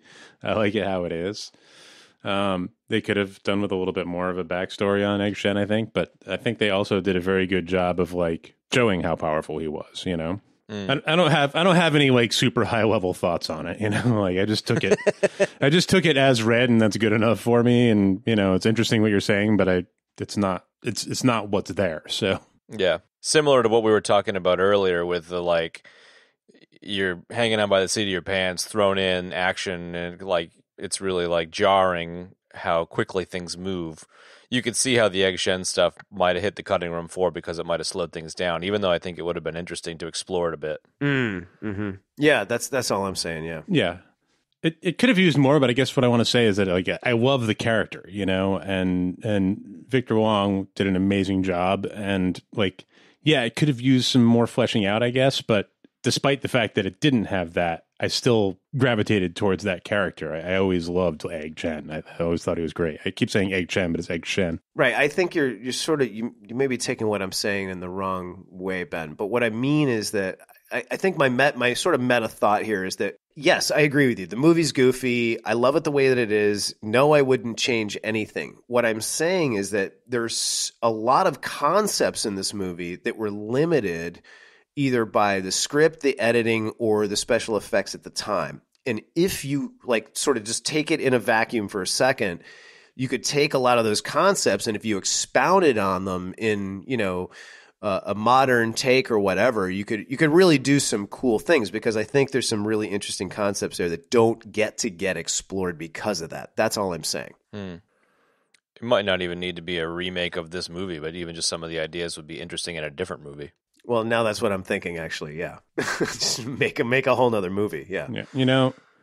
If they were going to do something based on this movie, or maybe if they did something based on the original script, where it is a Western, and they dive into that and dive into all the stuff you're talking about in that context, I think that would be interesting, and like don't call it Big Trouble in Little China, but maybe, sort of be like, yeah, it's based on the original script for Big Trouble in Little China. That might be cool. Yeah, I don't want to see it in 80s or modern day San Francisco. I really don't want to see it in modern day San Francisco. Like, no way. No. Goodness me. Okay, so getting back from my meta thought about the stuff at the end, Egg Shen, really. I was really saying that Egg Shen is a cool character. There's not enough of him. That's one of the ways to say what I was saying, sort of. Like they're clearly scared of Egg Shen, And right, they should be. Exactly. So we go from the giant Num Shivai battle sequence in the mall, and then it kind of hallway chasing bullshit, finishing up with the knife throwy stuff. Is that kind of where things go? Yeah, Raiden chases them as they're escaping. Hold on. Whoa. We're not going to talk about what happened to the fate of David Lopan? No, you go. Yes, Let's please. hear it. That's what I'm trying to line it up. So in the midst of the battle that's going on, I don't remember exactly why, but Jack Burton and Gracie Law get back on the elevator. Lopan escapes with that's right, Mao Yen. Yeah. Meow. And they're going after Miao Yen, and so they kiss in the elevator. And for the rest of the movie, Jack Burton has lipstick all over his face, which is love it, just awesome, perfect Jack Burton. Absolutely. But so they come up on Thunder and Lopan is like being a coked up creep and drawing blood from Miao Yan, and like debating with himself over whether he should sacrifice her or keep her as his wife or whatever the fuck he's doing in his coke-fueled frenzy.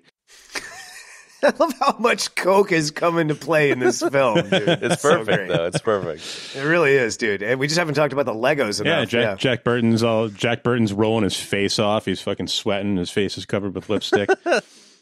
Totally. Wang is distracting Thunder. Thunder's chasing him around. Burton pulls his fucking boot knife, throws it at Lopan. Lopan grabs it, throws it back at Jack. Jack catches it, throws it right back at him. Knife to the forehead. Straight to the dome. No more Lopan. And then, of course,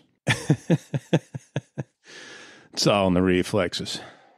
Dude, the knife catch knife throwback is like seared in my brain from being a kid. So like the whole movie missed me and I didn't understand it, but that one scene, like as soon as I saw that, I would never forget it as a tween or whatever. Yeah. Yeah.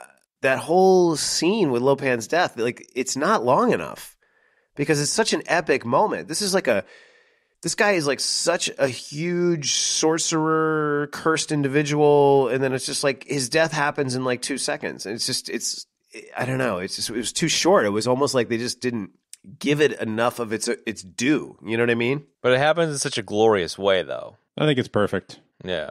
You think it's perfect because it's so short, Ben? Yeah, I love that they did it like that. And it's like Jack Burton's, it's kind of a team-up movie. Although I believe Wang Chi is really the main protagonist. Jack Burton is sort of like the supporter. But, it's about the team getting together and taking down the bad guys. And that's like the one thing Jack Burton really does that. To actually help? Right. Yeah, exactly. Yeah, he's sort of like the No, you're right about that. And Wang does come flying in, doing like 3 somersaults and lands right next to Jack. He's like, okay, Then he throws the knife and kills Lopan. Yeah. Right after Jack's like, Jack Burton always says at a time like this, and Thunder's like, who? Me, Jack Burton. Total Star-Lord moment. Yeah, exactly. Oh my god, totally, man. Your bit about them being quick with the kill, Kev. Is funny because there's a super quick knife kill, but then there's like a 15-minute sequence where all of the Buddhas fall over and he just like stands there watching them. It's like, all right. Yeah. It's just so perfect. Yeah. I mean, I like the way they did it personally, but me too. I just think it's great. In your 1800s Western version, you can have a more ceremonious death to Lopan. My 1800s version. Yes, definitely. Yeah. Then they, what's next? They get away. No, doesn't frickin' Tropic Thunder or whatever blow up? Who's the guy that explodes? The inflatable dude. Well, yeah. In the midst of chasing around Wang Chi, Thunder realizes that Lopan's been killed, and he just blows up. It's so good. Inflates to maximum PSI, and then blows himself up with a knife. Pops himself with a knife. And all of the like entrails that they throw into the room were like the worst possible quality, and I loved it. Yeah. Oh, it was so good. I totally didn't get why he blew up, but maybe I don't need to. Well, like I said, he was inflated to max PSI, and then he popped himself like a giant balloon. Well, he had failed, right? I mean, I guess he kind of borrowing from the samurai thing, even though this is like Chinese folklore. He offed himself because he failed his master or something, right? Okay. That was sort of how I always took it. I like it. I like it a lot. That's great. Yeah, then Raiden gets unceremoniously taken out by yet another Buddha statue. Like the piano falling, the Buddha statue falling through the hole. And that hilarious crossbow rope thing that can like launch a human up into up through a hole in the ceiling or whatever. That was great. Yeah, with like a piece of like fishing line or something. What was the like? How the fuck did Egg Shen get out of there? No, they all left together, man. Remember they had the pulley thing and they were going up the levels through those holes in the floor. And then they dropped the statue on Raiden, and that was pretty much it. And then they all ran out the front door. Well, they find the Pork Chop Express, and that's what I mean. Yeah, sorry. And then we get the sort of the button up, put a bow on it at the end, and I love that he doesn't kiss Gracie Law at the end. Yeah, that was confusing, but kind of cool. Why was that confusing? I don't know, like that set the whole thing up for kind of the lovey-dovey thing, and then he's just like in true like douchebag fashion, he's like, nah. Like, okay, guy. I think that's what makes the movie awesome. Is that idea of Burton kind of being, just doing the opposite of everything you think he's going to do. Like, he's the second banana. The only thing he really contributes is throwing the knife in Lopan's head, and it's like he's got the perfect opportunity to kiss the girl, and he's like, nah. Now I'm just going to go be single, eating ham sandwiches. It's too much of a loner. That's not even it. I mean, the whole, she sits there and says, like, do they make a tractor trailer that's big enough and cozy little place for two? And he's like, eventually I rub everybody the wrong way, Gracie. Yeah. So, did you guys see the alternate ending or the cut ending? I stumbled across one on the YouTubes. No. Negative. It was just like a minor addition where they jump in the Pork Chop Express and they're driving down the road and everyone's hanging out, and they pull up along like the seashore, kind of like the docks, and the Death Gang, whatever they were called, they're all sitting there in their car, like at the shore, smoking a butt or something. The Lords of Death? Yeah, the Lords of Death. The Lords of Death are sitting there smoking butts in their car, and Burton sees them and just drives up and just plows them off the dock, and they just like drown.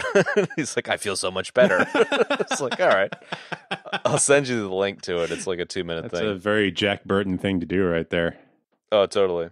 Yeah, exactly. Yeah. I love the they're like rushing to get out of the Wing Kong exchange. He finds the Pork Chop Express. He backs out of the place, smashes through the doors, goes flying down the street, and Gracie Well's like, red light! Like, everyone's like shooting each other. Yeah. It's like, why would you be so worried about that after just escaping a literal sorcerer, Right. You wouldn't. Well, I like it because it's kind of like, they're out of the underworld and back into our world, and you have to play by the rules of this world, So it's kind of like a cool like break from, what just happened and going back to actual life. The unreality of the mall. Yeah. I love that bit too, Benny. That was I kind of didn't put two and two together until you just said it, but I love that they're worried about getting stopped by the cops for running a red light, right? Or crashing into somebody or something. Yeah. So are we transitioning to the one remaining nugget? I've got one nugget I want to throw at you guys. Yeah, do it. Okay. So the Western script that you were talking about was evidently written by these two dudes, Goldman and Weinstein, David Weinstein and Gary Goldman. And when the movie went towards production, they shit-canned the Western script pretty much completely and brought in another dude, W.D. Richter, to rewrite everything. And he basically scrapped the entire original script. So you guys probably are aware of all that stuff. Yeah. But one of the two original scriptwriters, Gary Goldman, went on to rewrite Total Recall. And in rewriting the Total Recall script, he changed the villain's name to Richter, which is the name of the guy that fucked him over in this one. So it sounds like there was a bit of sour grapes there. And I really like that little nugget. Interesting. That's a nice nugget, man. I love how you get so butthurt about your script getting ruined that you'd write the name of the guy into another movie and make him the bad guy. It's pretty funny. That's a nice nugget, man. That's the best way to get your revenge, is to make your sort of real life enemy into one of your movie people that dies in the movie or whatever. Yeah, it totally like adds a new sprinkling of interestingness to Total Recall. Yeah, no doubt about that. So what do we rate this? Let's rate this movie. You go first, Chad. All right. Yeah, this is a great flick. I've always had kind of a fondness for this one. It's a little tough to place. A lot of these old school classics are tough to place just because, cinema is so different now that it's just kind of challenging. But in my reviewing of this for the algorithmic placement, it falls in the kind of Raiders of the Lost Ark, kind of One Crazy Summer, which I love a lot. So that's a very special film for me. Kind of echelon. It's a high 5, a 5.7. It some other movies that are around that, like Overboard, Beverly Hills Cop, Predator 2, Falling Down, all those kind of movies. I really have a lot of love for this one. It doesn't kind of quite hit the legendary status for me, as I'm sure it does for you, Benny, and probably does for you, Kev. But yeah, I've got a lot of love for it. Nice. I will echo a lot of what you said. This movie is definitely legendary status. I mean, I think part of what I was trying to say earlier when I went off on that whole sorcery thing and the Egg Shen thing was that there's a lot of layers to this movie, and there's a lot of ways you can watch this movie and take this movie. Like, it is a goofy comedy. It's also a totally sick action movie, and it's got some very cool concepts about Chinese mysticism and sorcery that we really never seen in like any other film, man. You know, even a lot of the cool sort of martial arts films that have come from China in the last 10 to 15 years don't really touch on that sorcery and stuff. You know, I mean, they do a little bit, but I don't know, not like this. And it's like, it's cheesy. I mean, you know, looking back now, I mean, this is many, many years afterward. It's, you know, you look at it and it's kind of cheesy. And it also, at the same time, a lot of the effects hold up beautifully, man. And it looks great. It's just a cool original concept, man. You know, like, again, you just, you know, like a lot of the structure of the story, the outline, it's not that original, but everything that dresses it up is. So that makes it very cool. And there's the nostalgia factor and all of that stuff. And just the way they structured the movie about, you know, Kurt Russell kind of being the second banana. I just like it. There's so many things to like here. It's just great. So yeah, this movie gets a solid 9.0 from me. Excellent. I figured both of you guys would be in the very high area. Yeah, definitely, man. Well, I was hoping we weren't going to get into it earlier because bringing it up now for the first time would be a lot of fun, but it's no surprise to either of you guys. This one gets all 6 demons in a 6-demon bag. Ooh. Damn. I like it. Perfect. Very nice. It's, you know, this movie has its own little spot for me. It's not like anything else to me. It's a comfort zone movie. It's one of those movies that like I can put on anytime and I have no trouble like getting into it or just letting it be in the background. I love it. It's just got its own unique little niche. Yeah, it's cheesy. It's culty. It's a fuckload of fun, man. I love that it just gets straight into the action. I love that it's got the humor in it. The cast is amazing. What's not to like? If you haven't seen this movie, sit down and get ready to have a good time. Absolutely. That's all I got to say. Very, very nice. Poetic rating, Ben. I love it, Benny. Let's talk about the deaths. I don't think Benny died, which is perfect because this is... No, exactly. He didn't. I don't have a death count for Ben in here, Chad. I love that you didn't die, Benny, because this is the perfect movie for you not to die in. Well, you assassinated me with your fucking Batman reference, you douche. No, no, you didn't die. It was a different kind of death. I died inside a little bit. Okay. You did? Oh, wow. That's a new level of dying on the show, man. I was wounded that you would bring up Batman and Robin in the midst of this episode. I did it just to fuck with you. So I died mentioning that my dad was Chinese. Which was ridiculous, and yes, you did die there. Yep. Yep. And Chad died with the Janet Jackson as a wizard reference. I don't remember how, but I like that was my death. Yeah, I liked it too. These are some good deaths. Then Chad also died talking about the Thor movies and the faking thing that they were doing. That was great. Yep. And then I also died with that ridiculous masturbating comment. Yeah. Which Kev will cut, so don't worry, Kev. Such a dick. I love it. You know, I never got to finish my handoff statement, but whatever. You didn't, because I interrupted you with another dumb joke about that. Yeah. Because I honestly wasn't trying to make a joke there, but it's besides the point. I know. What was the rest of the comment? I was going to say it doesn't surprise me. Like maybe it just never got handed off by the agents because even like Dennis Dunn was told by his agent not to do this movie. Right. Like, God, it's too weird. Don't do it. You should do this TV show instead. But then he decided to go ahead and do it. So right. Yeah, there's a lot of things were working against this movie. Like they were talking about how Warner Brothers promised them this huge marketing campaign and they never did it. But now Dennis Dunn is a legend. Exactly. Thanks so much for tuning in for this. Hopefully really good show once we edit it. Mess. Yes. Again, this was our 50th episode. This is a milestone episode. How do we feel about that? Let's share some feelings. I feel good. Good. Ben, how do you feel about 50 episodes? It's just a number, man. Oh my God. It's just a number, bro. It feels good. Let's get to 100. Exactly. As always, folks, stay safe out there. So long. See ya. We really shook the pillars of heaven, didn't we, Mulvey? No horseshit, Jarhigo. No horseshit, Mulvey. It's fucking great. I love it. And that's going to wrap up this week's episode, folks. You can find the show notes for today's episode in your podcast app of choice or at our website, abd.fm/episodes/50. You can shoot us questions using the Twitter hashtag AskEBD, and you can find me at Molverine on Twitter. That's MOHLVERINE. Chad is at Chad Normal on Twitter, and Ben is at Jarhigo on Twitter. That's JARHEEGO. I'd like to take a minute, as always, folks, to thank all of you so much for tuning into the show. It means tons to me and the boys. And if you'd like to support the show, there are a couple great ways you can do it.